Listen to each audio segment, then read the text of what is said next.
తెలంగాణను ప్రపంచ పటంలో అగ్రగామిగా నిలపడమే లక్ష్యంగా గౌరవ సీఎం శ్రీ రేవంత్ రెడ్డి గారి అధినాయకత్వంలోని ప్రజా ప్రభుత్వం సరికొత్త విజన్తో ముందుకు దూసుకుపోతుంది.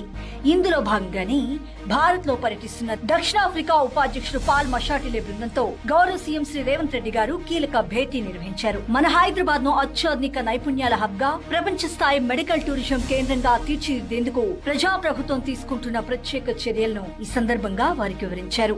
ఈ ఏడాది డిసెంబర్ లో జరగబోయే ప్రతిష్టాత్మక తెలంగాణ రైజింగ్ గ్లోబల్ సమ్మిట్ 2026 కు దక్షిణాఫ్రికా బృందాన్ని ఆహ్వానించగా వారు సానుకూలంగా స్పందించారు. అంతేకాదు జర్మనీలోని తురింగియా రాష్ట్ర ప్రభుత్వ ప్రతినిధులతోనూ సీఎం రేవంత్ రెడ్డి గారు సమావేశమయ్యారు.